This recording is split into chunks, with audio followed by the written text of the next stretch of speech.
Em nome do Pai, do Filho e do Espírito Santo. Amém. Nós os adoramos, Senhor Jesus, e vos bendizemos, porque pela vossa santa cruz remistes o mundo. Graças e louvores se deem a todo momento ao Santíssimo e Diviníssimo Sacramento.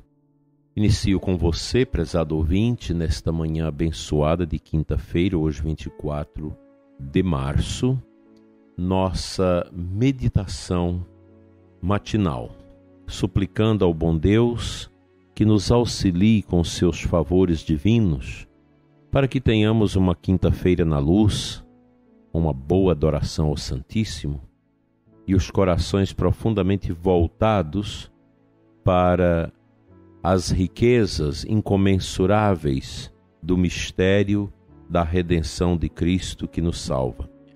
Hoje, Santo Tomás de Aquino nos oferece a sua meditação com o tema A Pregação da Samaritana.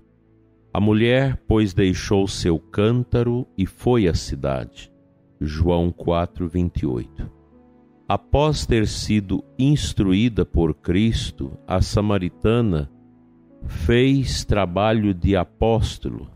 Três coisas podemos sublinhar de suas palavras e atos: a devoção que sentiu e manifestou dos dois modos seguintes. Primeiro, movida por intensa devoção, a samaritana como que se esqueceu da razão pela qual viera à fonte e abandonou água e cântaro. É o que diz o texto. A mulher deixou seu cântaro e foi à cidade, para anunciar a grandeza de Cristo, sem cuidar das necessidades do corpo.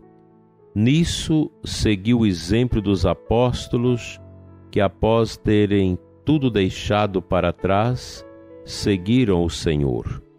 Ora, o cântaro significa a concupiscência das coisas do século, com o qual do fundo das trevas, significado pelo poço, isto é, do trato com as coisas terrenas, os homens extraem os prazeres. Portanto, os que abandonam as concupiscências do século por Deus, abandonam o cântaro. A intensidade de sua devoção manifesta-se ainda pela multidão daqueles a quem anuncia o Cristo, pois não foi a um, nem a dois ou três, mas a toda a cidade, diz o texto. E ela foi-se à cidade. Um segundo ponto, a qualidade de sua pregação. E disse àquela gente: vinde ver um homem. Ela convida todos a ver o Cristo. Vinde ver um homem. Ela não diz imediatamente para que viessem ao Cristo, para não dar ocasião de blasfêmia. Ao contrário, começa dizendo coisas que eram críveis e patentes, a saber, que era um homem. Ela não diz, crede e sim, vinde ver, pois sabiam que se bebessem daquela fonte, vendo-o, experimentaria o mesmo que ela experimentou. Por fim, a samaritana segue o exemplo do verdadeiro pregador e não chama os homens para si, mas para Cristo. Oferece uma prova da divindade do Cristo ao dizer que me disse tudo o que eu tenho feito, ou seja, enquanto os homens tivera a samaritana e por aí. Ela não se envergonha de contar aquilo que lhe é motivo de confusão, pois a alma abrasada com o fogo divino não se importa mais com nada terreno, nem com a glória, nem com a vergonha, mas apenas com esta chama que nela queima. Conclui confessando a majestade de Cristo ao dizer: será este porventura o Cristo? Ela não ousou afirmar que era o Cristo, para que não aparentasse ensinar os outros. Temia que, irritados, eles se recusassem a ir ao Cristo. Tampouco o silenciou totalmente, mas o propôs sob a forma de pergunta, como se submetesse o seu julgamento ao deles. De fato, este era o meio mais fácil de persuadi-los. Por último, o terceiro ponto, o fruto de sua pregação. Saíram, pois, da cidade e foram ter com ele, por onde se vê que, se quisermos ir ao Cristo, devemos também deixar a cidade, isto é, abandonar o amor da concupiscência carnal. E Santo Tomás termina essa meditação citando Hebreus 13:13. Saiamos, pois, a ele fora dos arraiais. Que Deus nos ajude a compreender a grandeza desse mistério, que é o mistério de nosso Senhor. Esse texto, essa meditação de Santo Tomás de Aquino é muito importante, pois ela nos leva a entrar dentro do mistério de nós mesmos e descobrir estas áreas de apego, de concupiscência, que são as coisas passageiras deste mundo, e a buscar aquele que é a solução para tudo de conflito que existe dentro de nós. Nenhuma inquietação filosófica, psicológica, social, ideológica é capaz de atrair uma resposta convincente, contundente às exigências do interior humano fora da mensagem de Jesus. O Evangelho é completo. O mistério de nosso Senhor, ele é amplo.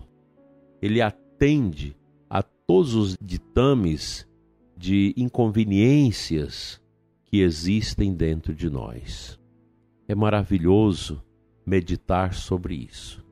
Essa atitude da samaritana de largar tudo para ir anunciar Cristo, sem anunciar a ela mesma, é uma atitude que deve percorrer o coração de todo catequista, de todo evangelizador, de todo pregador, de todos nós. Nós não podemos anunciar a nós mesmos, e esta é a grande tentação de todos os tempos na igreja. A gente querer anunciar a nós mesmos, esquecendo que o verdadeiro anúncio deve ser o de nosso Senhor, pois Ele é a verdade e a vida. Somente nele encontraremos a pedra fundamental para o edifício da nossa existência. Somente nele, prezado ouvinte, você pode encontrar a resposta para os dramas e muitas vezes o caos que se estabelece dentro de nós. A Jesus o nosso amor, pois Ele é o mesmo, ontem, hoje e sempre. Amém.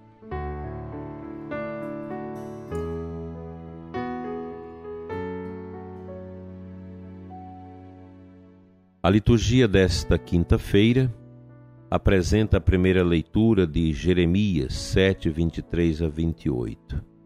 No final da leitura de Jeremias, Deus assim fala para ele: esta é a nação que não escutou a voz do Senhor, seu Deus, e não aceitou correção. Sua fé morreu, foi arrancada de sua boca. Veja, prezado ouvinte, que palavra forte, que palavra tenaz para as nossas vidas.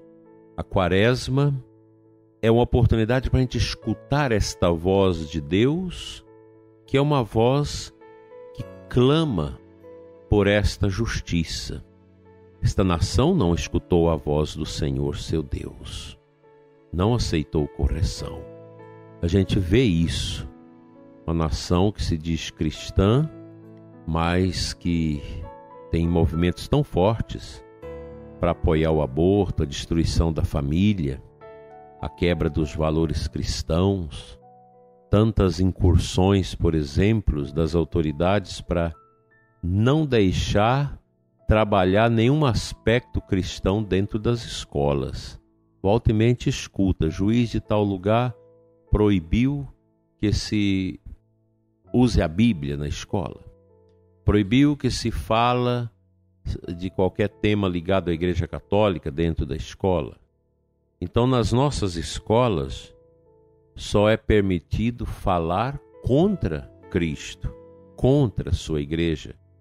Isso sim, mas nunca a favor. É uma nação que não escuta mais a voz de Deus. É uma nação que gera um brado de justiça ao templo de Deus por causa da corrupção. Vocês acham que a corrupção parou? Mas não parou mesmo.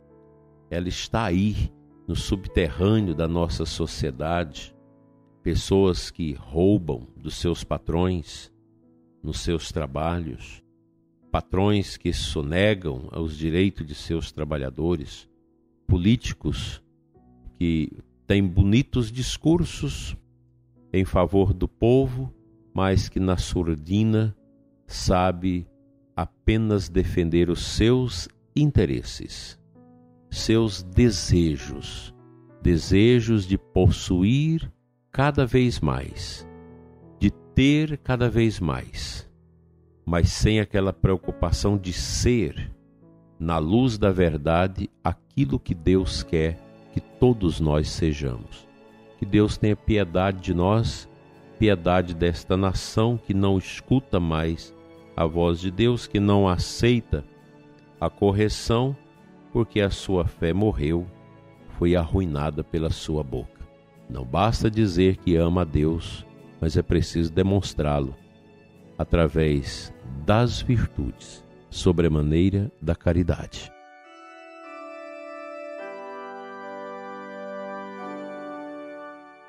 Pai de bondade, Deus de amor, ensina-nos a adorar Teu Filho Jesus na Eucaristia.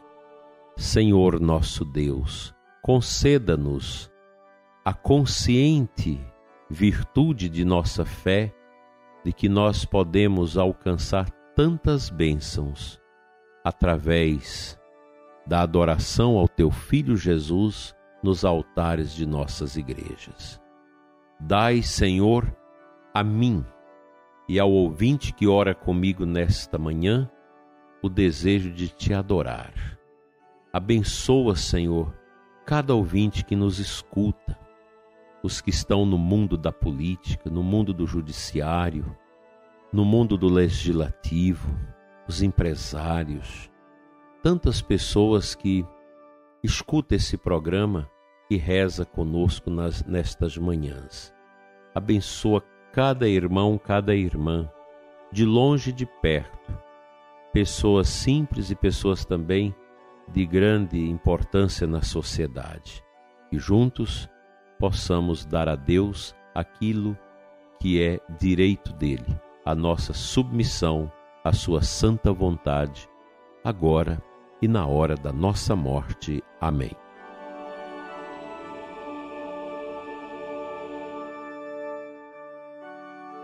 Pela intercessão da Virgem Mãe Eucarística, venha sobre você, seus trabalhos e sua família, a bênção de Deus Todo-Poderoso.